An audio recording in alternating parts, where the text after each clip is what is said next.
Sa 14 na taon naman daw na paghahain nila Dante ng mga exotic food, ang pinakamabenta, inadobong sawa.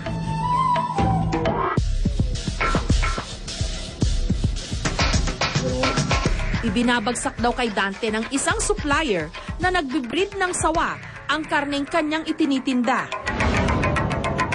Ang karne ng sawa ang siyang pinagkukuhanan nila ng lana o langis. Gamot daw sa iba't ibang uri ng sakit sa balat.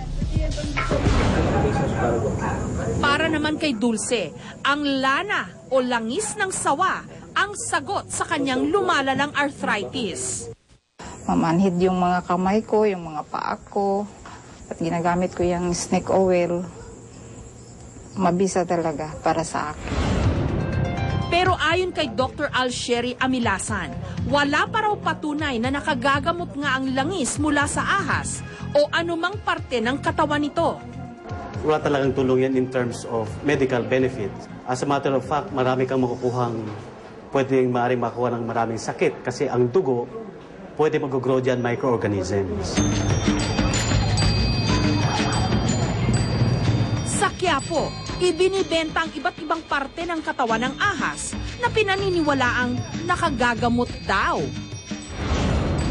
Ayon kay Tita, may-ari ng tindahang ito, apdo raw ng ahas ang pinakamabenta sa kanyang mga paninda.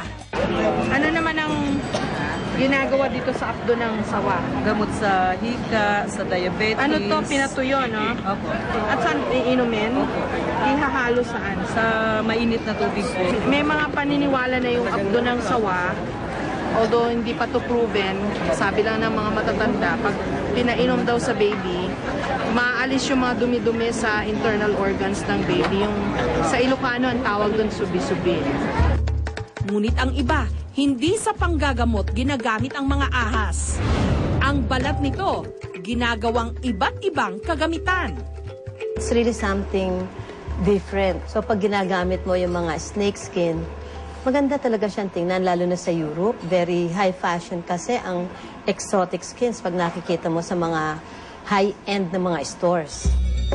Ayon sa Bureau of Animal Industry, galing daw ang mga balat ng ahas na ito sa walu-walo at kalabukab, mga ahas dagat na itinuturing na peste ng mga mangingisda.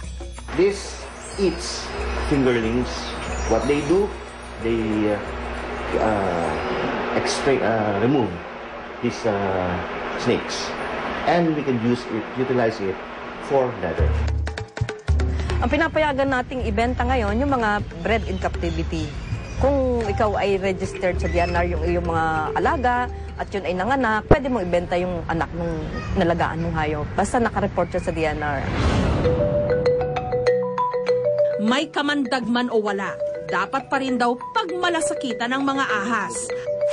At dito sa Crocodile Park Conservation Center sa Davao, pinag-aaralan kung paano paramihin ang ilang uri ng mga ahas.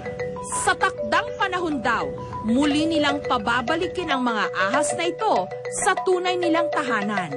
Ang importance nila sa ecosystem, dumadami na yung population ng daga, sila yung nagbabalance.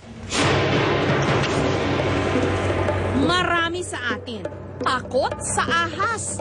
Pero ngayong alam na ng marami sa atin na marami palang pakinabang sa mga ito. Mukhang sila ang dapat umilag sa tao.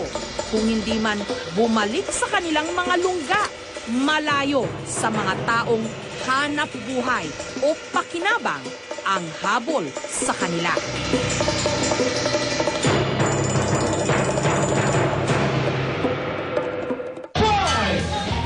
Susunod, ang mga nakikipagsabayan ng suntok kay Pac-Man. That's your feet, huh? Don't forget to dance your feet, man.